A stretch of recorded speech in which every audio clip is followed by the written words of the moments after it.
Hi friends, சின்ன மருமகள் serial next எபிசோடுக்கான review என்னன்னு பார்க்கலாம் வாங்க. நம்ம பாண்டியன் சுகன்யாவோட இன்னொரு முகத்தை தெரிஞ்சுக்கிட்டு கண்டிப்பாக அந்த வீட்டை விட்டு கிளப்பிடணும், நம்ம பழனி ரொம்பவே நிம்மதியாக இருப்பார் அப்படின்னு நினைக்கிறவங்க இந்த வீடியோவுக்கு லைக் பண்ணி தெரிவிங்க. இங்கே அரசி ரொம்பவே பதட்டமாக இருக்காங்க. எதுக்காகன்னு பார்த்தீங்கன்னா, நம்ம மீனாவுக்கு டவுட் அரசிக்கிட்ட கேட்டிருப்பாங்க. இங்கே பாரு அரசி, உன்னுடைய ரூட்டே சரியில்லை, கொஞ்ச நாளாகவே உன்னை நான் வாட்ச் பண்ணிக்கிட்டு தான் இருக்கேன். நீ அடிக்கடிக்கு எதிர் வீட்டில் இருக்கிற குமாருக்கு ஹாய் சொல்கிறதும் பேசுகிறதும் ஃபோன்லேயும் அடிக்கடிக்கு ஃபோன் பேசிக்கிட்டே இருக்கிறதும் எனக்கு எல்லாமே தெரியும். ஆனால் ஒரே ஒரு டவுட்டு தான், நீ அந்த குமார் பையனை லவ் பண்ணுறே என்னன்னு எனக்கு தெரியாது. ஆனால் அப்படி ஒரு விஷயம் மட்டும் வேண்டாம் அரசி, கண்டிப்பாக உன் வாழ்க்கை நல்லாவே இருக்காது. எதிர்த்த வீட்டிலேருந்து நம்மக்கிட்ட பேசணுன்னாவே சண்டையில் தான் பேசுவாங்களே, சண்டை மட்டும்தான் இது வரைக்கும் போட்டிருக்காங்க. நான் கல்யாணம் பண்ணிட்டு வந்ததுலேருந்தே எனக்கு தெரியும், அந்த வீட்லேயும் நம்ம வீட்டுக்கும் அந்த வீட்டுக்கும் ஆகவே ஆகாது. அது உனக்கு நல்லா தானே தெரியும்.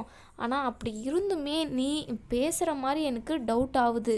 நானும் நான் வாட்ச் பண்ணிக்கிட்டு தான் இருக்கேன் அரசி, இதெல்லாம் வேண்டாம். அதுக்கப்புறம் மாமாவுக்கு தெரிஞ்சால் எவ்வளோ பெரிய பிரச்சனையாக வரும்னு உனக்கே தெரியும் அப்படின்னு சொல்கிறாங்க. எங்கள் அரசி அண்ணி, என்ன நீ என்னை சந்தேகப்படுற மாதிரியே பேசுகிறீங்க. நான் எதுக்காக அந்த குமார் கூடலாம் பேச போகிறேன்? அவங்க தான் நம்ம வீட்டில் அடிக்கடிக்கு சண்டை போடுறாங்கல்ல, அவங்க கூட நான் எதுக்காக பேசணும் அப்படின்னு சொல்கிறாங்க. இங்கே மீனாவுக்கு இன்னுமே டவுட் அதிகமாக தான் ஆகுது. இங்கே பாரு அரசி, நான் எல்லாத்தையும் வாட்ச் பண்ணிக்கிட்டு இருக்கேன்னு சொல்லியுமே நீ இன்னும் தெரியாத மாதிரி நடிக்காத. எனக்கு எல்லாமே தெரியும். இந்த சுகன்யா சித்தியும் உனக்கு உடந்தையாக இருக்காங்கன்னு நான் கண்டுபிடிச்சிட்டேன். அவங்க உனக்கு நிறையவே ஹெல்ப் பண்ணுறாங்க போல் அப்படின்னு சொல்கிறாங்க. எங்கள் அரசி அதெல்லாம் இல்லை அண்ணி, நீங்கள் தப்பாக புரிஞ்சுக்காதீங்க. நான் எதுக்காக தப்பு பண்ணணும்? என் வீட்டில் என் அம்மாவும் என் அப்பாவும் என் அண்ணனுங்களுக்கும் பிடிச்ச மாதிரி தான் நான் கல்யாணமே பண்ணிப்பேன் அப்படின்னு அரசி என்னென்னமோ சொல்லி ஒரு வழியாக மழுப்பிடுறாங்க. இருந்தாலுமே உள்ளுக்குள்ளே பயம் இருந்துக்கிட்டே இருக்குது. அண்ணி எப்படியோ நோட் பண்ணியிருக்காங்க, நம்ம கொஞ்சம் உஷாராகவே தான் இருக்கணும். இனிமேல் வீட்டிலலாம் அடிக்கடிக்கு நிறைய டைம் கால் பண்ணி பேசக்கூடாது அப்படின்னு இங்கே அரசியுமே நினச்சிக்கிறாங்க. அரசி காலேஜுக்கு ரெடியாகி கிளம்பி போய் பஸ் ஸ்டாண்டில் நின்றுக்கிட்டு இருக்காங்க. பின்னாடியே குமாரும் பேசுகிறாங்க. அரசி, உங்ககிட்ட தனியாக பேசணும், நீ வந்துடுறியா? நான் ஒரு பார்க்கு அட்ரஸ் சொல்கிறேன், அங்கே வா அரசி, ப்ளீஸ் அரசி. எல்லாருமே ஜோடி ஜோடியாக இருக்காங்க, எல்லாருமே லவ்வர்ஸ் எல்லாம் ஒன்றா போயிட்டு படம் பார்க்குறாங்க, பீச் போகிறாங்க, ஜாலியாக இருக்காங்க. ஆனால் நான் உன்னை லவ் பண்ணுறேன், நீ லவ் பண்ணுறன்ட்டு வாயை திறந்து சொல்லலை. இருந்தாலுமே என்னை பார்த்து சிரிக்கிற, என் கூட பேசுகிற, இதை வச்சியே நீ என்னை லவ் பண்ணுறேன்னு நானாக நினச்சிக்கிட்டு இருக்கேன். நீ வா அரசி, நம்ம பார்க் மட்டும் போயிட்டு சும்மா சுற்றி பார்த்துட்டு அதுக்கப்புறம் வந்துடுவோம். இன்றைக்கி காலேஜை கட் பண்ணிடு அப்படின்னு சொல்கிறாங்க. இங்கே அரசி ஐயோ, நான்லாம் காலேஜுக்கெல்லாம் போகாமல் இருக்க மாட்டேன். அதுக்கப்புறம் வீட்டுக்கே எங்கள் மேம் கால் பண்ணி சொல்லிடுவாங்க, நான்லாம் வரலப்பா அப்படின்னு சொல்கிறாங்க. இங்கே பாரு அரசி, நீ வா பார்த்துக்கலாம், நீ ஏதாச்சும் சொல்லி சமாளிச்சிரு, வா அரசி ப்ளீஸ் அரசி அப்படின்னு ஒரு வழியாக இந்த குமார் அரசியை பேசி தனியாக பார்க்குக்கு கூட்டிகிட்டு போயிடுறாங்க. கூட்டிகிட்டு போன இடத்துல இங்கே குமார் பேச ஸ்டார்ட் பண்ணுறாங்க. அரசி, நான் உங்ககிட்ட எத்தனையோ டைம் சொல்லிட்டேன், நம்ம ரெண்டு குடும்பமும் ஒன்று சேர்ந்து சந்தோஷமாக இருக்கணும், ஒருத்தருக்கு ஒருத்தர் ரொம்பவே சந்தோஷமாக மனசு விட்டு பேசிப்பாங்க. ரெண்டு குடும்பமும் எப்பவும் சண்டை அடிச்சுக்கிட்டே தான் இருக்குது. இனிமே நம்ம ரெண்டு பேரும் கல்யாணம் பண்ணிக்கணும் அப்படின்னா கண்டிப்பாக அவங்க ஒன்று சேர்ந்து சந்தோஷமாக இருப்பாங்க. சண்டை அடிச்சுக்கிட்டு இருக்கிற குடும்பம் சந்தோஷத்தில் தான் போய் முடியும். இங்கே பாரு அரசி, நாம் இப்படியே நீட்டாக இழுத்தடிச்சிட்டு போகிறதுல எனக்கு சுத்தமாக விருப்பம் இல்லை. நம்ம ரெண்டு பேரும் கூடிய சீக்கிரமே கல்யாணம் பண்ணிப்போமா? இப்போ வர முகூர்த்தத்திலே நம்ம கல்யாணம் பண்ணிப்போம் அரசி. உன் கூடவே இருக்கணும்னு தோணுது, உன்கிட்ட பேசிக்கிட்டே இருக்கணும்னு தோணுது. சாப்பிட போனால் ஊன் நினப்பு தான் வருது, சாப்பாடே எனக்கு இறங்க மாட்டேங்குது. எனக்கு என்னமோ எப்போவுமே ஊன் நினப்பாக தான் இருக்கு அரசி, தயவு செஞ்சு புரிஞ்சுக்கோ அப்படின்னு இங்கே நம்ம அரசி மண்டையை கழுவுற மாதிரி இங்கே குமார் என்னென்னமோ சொல்லிக்கிட்டு இருக்கான். எங்கள் அரசிக்குமே ஒரு மாதிரி ஃபீல் ஆகுது. இங்கே பாருங்கள், நீங்கள் என்னென்னமோ பேசிக்கிட்டு இருக்கீங்க, எனக்கே ரொம்பவே பயமாக இருக்குது. உங்ககிட்ட ஏதோ 2 நாள் தான் 3 நாள் தான் பேசியிருப்பேன். அதுக்கே பயந்து பயந்து செத்துக்கிட்டு இருக்கேன் நான். என் அப்பா என் மேலே ரொம்ப நம்பிக்கை வச்சுக்கிட்டு இருக்காரு, நான் எந்த தப்பும் பண்ண மாட்டேன் அப்படின்னு சொல்லி. ஆனால் இப்போது நான் உங்ககிட்ட பேசிக்கிட்டு இருக்கிறது கூட எனக்கு ரொம்பவே பயமாக இருக்குது. நான் பண்ணிக்கிட்டு இருக்கிறது தப்போ என்னவோன்னு தோணுது. இங்கே பாருங்கள், கல்யாணமெல்லாம் அதுவெல்லாம் நான் ஒத்துக்கவே மாட்டேன். நான் இங்கேருந்து ஃபஸ்ட்டு கிளம்புறேங்க. அதுக்கப்புறம் இங்கே யாராச்சும் பார்த்துட்டு, என் அப்பாவுக்கு தெரிஞ்சவங்க இல்லை என் அண்ணனுக்கு தெரிஞ்சவங்க பார்த்துட்டு வீட்டில் போய் சொன்னால் பெரிய பிரச்சனையாக வந்துடும். ஆளை விடுங்க அப்படின்னு சொல்லிட்டு அரசி அங்கேருந்து கிளம்பி வந்துடுறாங்க.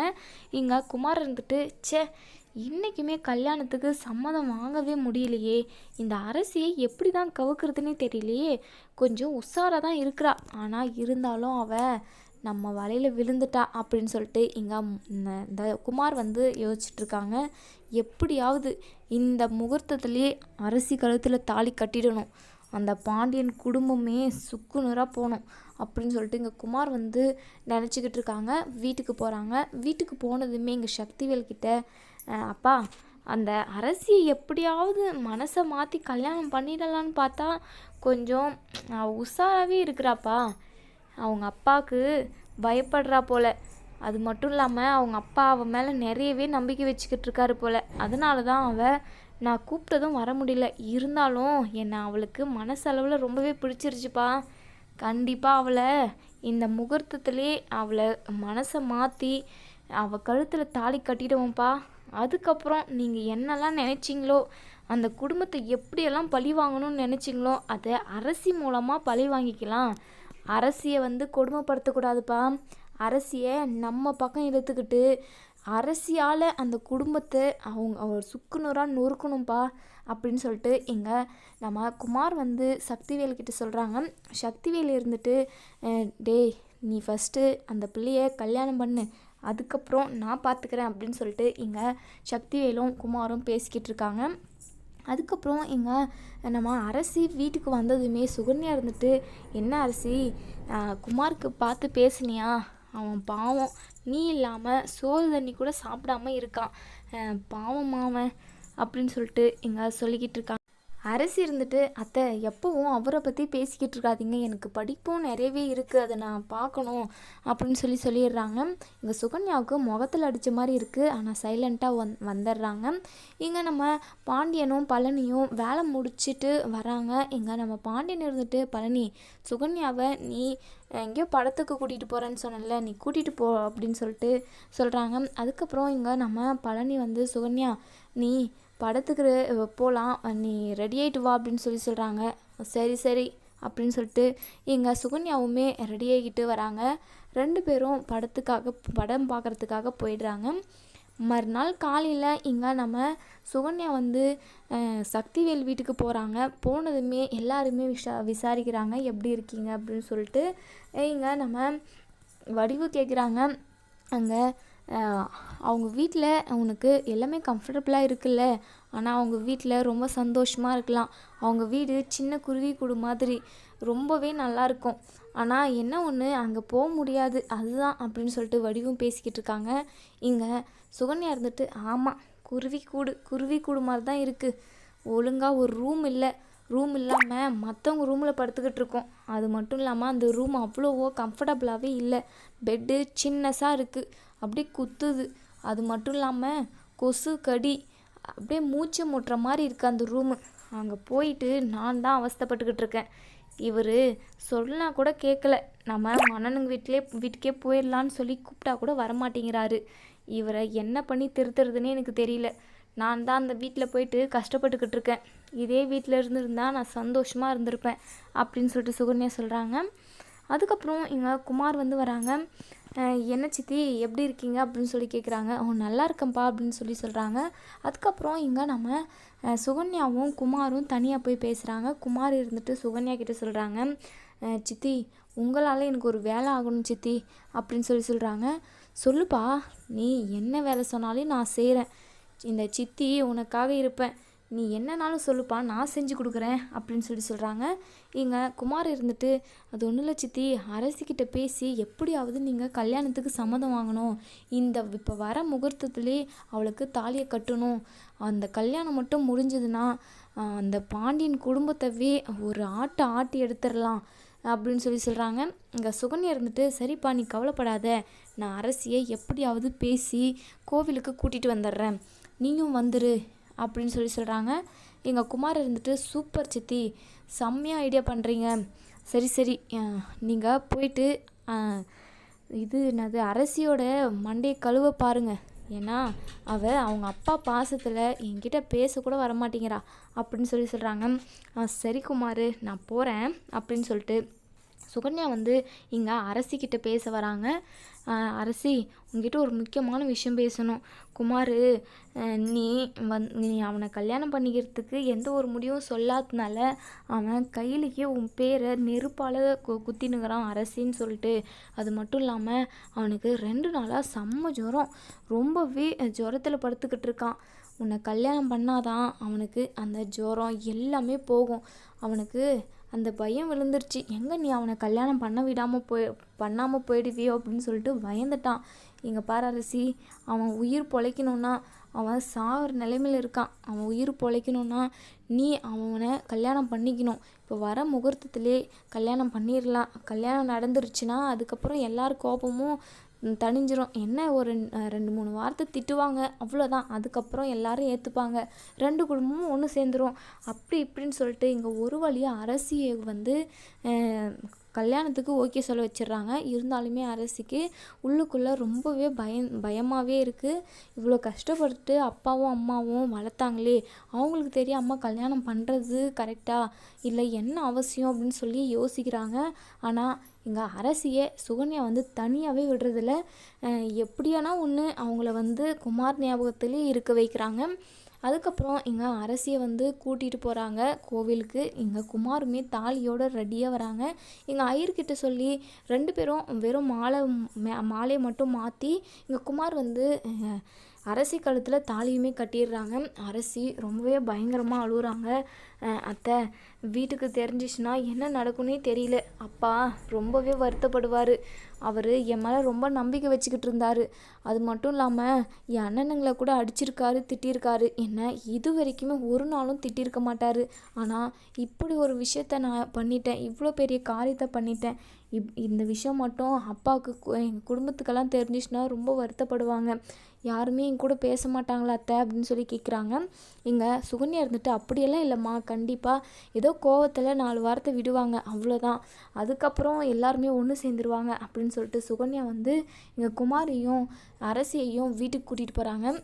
இங்கே மாலையும் கழுத்துமா நின்ற குமார் பார்த்த நம்ம பாண்டியன் வந்து பயங்கர ஷாக் ஆகுறாங்க. அரசி, என்னம்மா இது அப்படின்னு சொல்லி இங்கே நம்ம பாண்டியன் வந்து நெஞ்சை பிடிச்சிக்கிறாங்க. கோமதின்னு சொல்லிட்டு கத்துறாங்க. என்னங்க, எதுக்காக இப்படி கத்துறீங்க அப்படின்னு சொல்லிட்டு கோமதி வந்து யதார்த்தமாக வந்து இங்கே அரசியை பார்க்குறாங்க. அரசி மாலையும் கழுத்துமா தாலியோடு நிற்கிறாங்க. அதை பார்த்த கோமதிக்கு மூச்சே நின்று போகுது. அடியே, என்னடி இது, என்னடி காரியம் பண்ணி வச்சிருக்க, எங்கள் எல்லார் தலையிலும் கல்லை தூக்கி போட்டுட்டியேடி, அப்போவே சொன்னேங்க நான் பேசினேங்கிறா, ஏதோ தப்பான வழியில் போகிறான்னு சொல்லிட்டு, ஆனால் நீங்கள் கேட்டிங்களா, உங்கள் மவ மேலே அவ்வளோ ஒரு நம்பிக்கை வச்சுக்கிட்டு இருந்தீங்க, அந்த நம்பிக்கையே இவ காப்பாற்றினாலா, அவ்வளோதான் போச்சு, அவள் வாழ்க்கையே முடிஞ்சு போச்சு அப்படின்னு சொல்லிட்டு எங்கள் கோமதி வந்து அழுகுறாங்க. பாண்டியன் எதுவுமே பேச முடியாமல் ரொம்பவே வருத்தத்தில், ரொம்பவே மன வருத்தத்தில் நின்றுக்கிட்டு இருக்காங்க. அப்போ தான் சக்திவேலும் முத்துவேலும் வராங்க. இங்கே சக்திவேல் இருந்துட்டு, என்னையா இது, என் மவன் பணக்கார வீட்டு மவன் சொல்லிட்டு உன் பொண்ணு வளைச்சி போட்டாளா, அப்போவே நினச்சேன் இதுக்கு தான் லாக்கின்னு சொல்லிட்டு, உன் மவ என்ன ஒரு காரியத்தை பண்ணியிருக்கா, உங்களுக்கெல்லாம் அசிங்கமாக இல்லை, பணம் இல்லைன்னா இப்படி தான் பணத்தை சேர்த்துறீங்களா நீங்கள், பணக்கார வீட்டை பிடிச்சிட்டா எப்படினாலும் நம்ம பணக்கார ஆயிடலாம், இருக்கிற சொத்து எல்லாத்தையும் வளைச்சி போட்டுக்கலாம் அப்படின்னு சொல்லிட்டு தான் உன் மவளுக்கு ஏற்றி விட்டு என் மவனை கல்யாணம் பண்ண வச்சியாடா அப்படின்னு சொல்லிட்டு எங்கள் பாண்டியனை வந்து ரொம்பவே அவமானப்படுத்துகிறாங்க. இங்கே அரசு இருந்துட்டு, ஏங்க உங்கள் அப்பா என்னங்க பேசிக்கிட்டு இருக்காங்க, என் அப்பாவை இப்படி அவமானப்படுத்துகிற மாதிரி பேச சொல்லாதீங்க, அதுக்கப்புறம் நடக்கிறதே வேறு அப்படின்னு சொல்லிட்டு அரசி பேச இங்கே பாண்டியன் இருந்துட்டு, போதும் நிறுத்து, இதுக்கப்புறம் நீ ஒரு வார்த்தை பேசாத, எங்கள் எல்லாரையும் ஏமாற்றிட்டு இப்படி எல்லார் முன்னாடியும் தலைகுனியை வச்சில்ல, இதுக்கப்புறம் இந்த வீட்டு வாசுப்படியவே நீ மெரிக்கக்கூடாது. என் மவ ஒருத்தி இருந்தா, அவள் செத்துட்டா, இன்னியோட அவளை நான் தலை முழுகிட்டேன் அப்படின்னு சொல்லிட்டு பாண்டியன் வந்து குடத்துல நிறைய தண்ணி எடுத்துக்கிட்டு வந்து தலை முழங்குற மாதிரி தண்ணியெல்லாம் மேலே ஊற்றிக்கிறாங்க. இங்கே அரசு இருந்துட்டு அழுகுறாங்க. அப்பா என்னை மன்னிச்சிருப்பா, 2 குடும்பமும் ஒன்று சேர்ந்துரும் அப்படின்றதுக்காக தான் நான் இப்படி ஒரு காரியத்தை பண்ணிட்டேன், என்னை மன்னிச்சிருப்பா அப்படின்னு சொல்லிட்டு அழுகுறாங்க, காலில் விழுறாங்க. இருந்தாலுமே இங்கே பாண்டியன் இருந்துட்டு, இங்கே பார், என் முகத்துலேயே நீ முழிக்கவே கூடாது, என் மவ ஒருத்தி இருந்தவ செத்துட்டான்னு நான் நினச்சிக்கிறேன், நீ இதுக்கப்புறம் என்னை அப்பான்னு கூப்பிடவே கூப்பிடாத அப்படின்னு சொல்லிட்டு பாண்டியன் வந்து அங்கேருந்து கிளம்பிடுறாங்க. அப்போது சக்திவேல் இருந்துட்டு, என்னடா நீ பாட்டுக்கு நல்லவ மாதிரி நடிச்சிட்டு போறியா, நடந்ததெல்லாம் ஏதோ உனக்கு தெரியாத மாதிரி நடந்த மாதிரி பேசுகிற, உன் மவளுக்கு சொல்லி கொடுத்து ஏற்றி விட்டுட்டு கல்யாணத்தையும் முடிச்சுட்டு என் மகன் வாழ்க்கையை கெடுத்து விட்டுட்டு நீ பாட்டுக்கு போகிற, என் மகன் வாழ்க்கைக்கு பதில் சொல்லு அப்படின்னு சொல்கிறாங்க. இங்கே குமார்கிட்ட அரசி கேட்குறாங்க, என்னங்க இப்படியெல்லாம் பேசுகிறீங்க? இங்கே குமார் இருந்துட்டு, ஆமாடி, உங்கள் குடும்பத்தை பழி வாங்கிறதுக்காக தான் நான் உன்னை லவ் பண்ணுற மாதிரி நடித்தேன், உன்னெல்லாம் எவனாச்சும் கல்யாணம் பண்ணுவானா அப்படின்னு சொல்லிட்டு இங்கே குமார் வந்து திருப்பி பேசுனதும் எங்கள் அரசிக்கு பயங்கரமாக ஷாக் ஆகுது. என்னங்க இப்படி மாறி பேசுகிறீங்க அப்படின்னு சொல்கிறாங்க.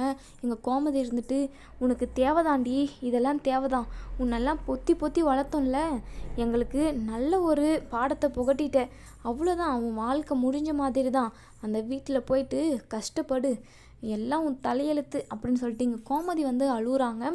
அதுக்கப்புறம் இங்கே அரசி இருந்துட்டு சுகன்யாவை பார்த்து பயங்கரமாக கேட்குறாங்க, அத்தை நீங்கள் தானே என்னென்னமோ சொல்லி கோவில் கூட்டிகிட்டு போயிட்டு கல்யாணத்தவே பண்ணி வச்சுங்க, இப்போ எதுவும் தெரியாத மாதிரி ஒதுங்கி நிற்கிறீங்க, நீங்கள் மட்டும் அப்படி சொல்லலைன்னா நான் கல்யாணமே பண்ணியிருக்க மாட்டேன், என்னென்னமோ சொல்லி பேசி என் மண்டையை கழுவி கல்யாணத்துக்கு கூட்டிகிட்டு போனீங்களே என்னை கல்யாணம் பண்ண வச்சுக்கிறதுக்கு, எதுக்காக என் வாழ்க்கை எப்படி கெடுத்தீங்க அப்படின்னு சொல்லிட்டு அழுகுறாங்க. எல்லாருமே பயங்கர ஷாக் ஆகுறாங்க. எங்கள் பாண்டியன் இருந்துட்டு, இங்கே பாரு, நான் உன்னை ரொம்ப நல்ல பொண்ணுன்னு நினச்சேன், ஆனால் இந்த சக்திவேலு கூடயும் முத்துவேலு கூடயும் சேர்ந்துக்கிட்டு என் பொண்ணு வாழ்க்கையை நாசம் பண்ணிட்டீங்களே அப்படின்னு சொல்லி எங்கள் சுகன்யாவை பயங்கரமாக கேட்குறாங்க. எங்கள் சுகன்யா இருந்துட்டு, என்னங்கண்ணே இப்போ தான் என் மவளே இல்லை தலைமொழிங்கிட்டேன்னு சொன்னீங்க, இப்போ என் மவ வாழ்க்கையை கெடுத்துட்டேன்னு சொல்கிறீங்க, என்னென்ன இப்படி மாற்றி மாற்றி பேசுகிறீங்க அப்படின்னு சொல்லி கேட்குறாங்க. இங்கே பாண்டியனுக்கு பயங்கர கோவம் வந்துடுது. உடனே சுகன்யாவுக்கு பல்லார்னு ஒரு அறை விடுறாங்க. என்ன ஆணவத்தில் ஆடுறிய நீ, உன்னுடைய குணம் என்னன்னு தெரியாமல் உன்னை வேற புகழ்ந்து வேற பேசிட்டேன் நான், பழனிக்கு நல்ல பொண்ணு கிடச்சிருக்குன்னு, ஆனால் இப்படி ஒரு கீழ்த்தரமான வேலையை செஞ்சு உன்னுடைய மரியாதையை நீயே கெடுத்துக்கிட்டேன், நான் உன்னை எவ்வளோ நல்ல பொண்ணு நம்பினேன்னு தெரியுமா, ஆனால் அதுக்கெல்லாம் ஆப்போசிட்டாக தான் நீ இருக்கிற, உன்னை நான் சும்மாவே விட மாட்டேன் அப்படின்னு சொல்கிறாங்க. இங்கே சுகன்யா இருந்துட்டு, இங்கே பாருங்கள், உங்களால் என்ன பண்ண முடியும், இந்த சின்ன வீட்டுக்குள்ளே இத்தனை பேர், என்னால் அந்த ரூமில் இருக்கவே முடியல, இந்த வீட்டிலலாம் யாராச்சும் இருப்பாங்களா அப்படின்னு சொல்லிட்டு பாண்டியன் குடும்பத்தவே ரொம்பவே அவமானப்படுத்துகிறாங்க சுகன்யா. இங்கே பாண்டியன் இருந்துட்டு, இங்கே பார், இதுக்கப்புறம் ஒரு வார்த்தை பேசுனேன் அவ்வளோதான், நாங்கள் யார் சொத்தையும் ஏமாத்தலை, திருடலை, ஆனால் நாங்கள் கஷ்டப்பட்டு ஒவ்வொரு பைக்கும் அவ்வளோ ஒரு கஷ்டப்பட்டு உழைச்சி சம்பாதிச்சு தான் இவ்வளோ சொத்து சுகம் எல்லாமே வாங்கி வச்சுருக்கேன், போதும் எங்களுக்கு அவ்வளோவே அப்படின்னு சொல்லிட்டு சொல்கிறாங்க. இங்கே சுகன்யாவை பயங்கரமாக வெளுத்து வாங்குறாங்க. கோமதி இருந்துட்டு, நீ இப்படி இருப்பேன்னு நான் கொஞ்சம் கூட எதிர்பார்க்கல, அப்படி தானே இருப்ப, ஏன்னா என் அண்ணனுங்க பார்த்த பொண்ணாச்சே, என் அண்ணனுங்களோட புத்தி உனக்கு கிரிமினல் மாதிரி தான் இருக்குது, என் பொண்ணு வாழ்க்கை இப்படி நாசம் பண்ணல, நீ நல்லாவே இருக்க மாட்டே அப்படின்னு சொல்லிட்டு சுகன்யாவை பயங்கரமாக திட்டுறாங்க நம்ம கோமதி. எங்கள் அரசி வந்து கோமதி காலில் விழுந்து என்னை மன்னிச்சிருமா, நான் தெரியாமல் ஏதோ புத்தி கெட்டுத்தனமாக இப்படி பண்ணிட்டேன் அப்படின்னு சொல்கிறாங்க. அதுக்கு கோமதி இருந்துட்டு, இப்படியும் உன் அப்பாவை எல்லார் முன்னாடியும் தலைகுனி வச்சுட்டேடி, ஒரு நிமிஷம் நீ கல்யாணம் பண்ணுறதுக்கு ஒரு நிமிஷம் இவரை பற்றி யோசிச்சிருந்தனா இப்படி ஒரு தப்பை பண்ணியிருப்பியாடி, உன்னை எவ்வளோலாம் கஷ்டப்பட்டு வளர்த்துருப்பாங்க, இது நாள் வரைக்கும் உன்னை ஒரு அடிச்சிருப்பாடி, அவர் ஆம்பளை பசங்களை அப்படி போட்டு அடிப்பாங்க, ஆனால் உன்னை ஒரு வார்த்தை திட்டிருக்க மாட்டார், இப்படியெல்லாம் செல்லம் கொடுத்து வளர்த்ததுக்கு நீ நல்ல காரியம் பண்ணிட்ட, நல்லா இருடி, பாரு இப்போ எப்படி மாற்றி மாற்றி பேசுகிறாங்கன்னு, அவ்வளோதான் உன் வாழ்க்கை, மண்ணில் புதஞ்சி போனவன் தான், அவ்வளோதான், நீ எப்படின்னா போய் கஷ்டப்படு, எல்லாம் நீ தேடிக்கிட்டது தானே அப்படின்னு சொல்லிட்டு இங்கே நம்ம கோமதியுமே அழுகுறாங்க. இங்கே அரசிக்கு என்ன பண்ணுறதுன்னே தெரியல, என் வாழ்க்கை போச்சே, நானே என் வாழ்க்கைக்கு எடுத்துக்கினே, 2 குடும்பமும் ஒன்று சேர்ந்துரும் அப்படின்றதுக்காக நான் இப்படி ஒரு தப்பை பண்ணிட்டேனே அப்படின்னு சொல்லிட்டு பயங்கரமாக அழுகுறாங்க. மீனா இருந்துட்டு, அரசி நான் அப்போவே உன்னை கண்டித்தேன், ஆனால் நீ என் பேச்சை கேட்கல, அது ஒரு டவுட்டில் தான் நான் கேட்டேன், ஆனால் இப்படி உண்மையாகவே நீ இப்படி எல்லாம் லவ் பண்ணுவ, கல்யாணத்து வரையும் போவேன்னு சொல்லிட்டு நான் கொஞ்சம் கூட எதிர்பார்க்கல அப்படின்னு சொல்லி எல்லாருமே ஆளாளுக்கு பேசிக்கிட்டு இருக்காங்க. இதோட இந்த ரிவ்யூ முடியுது.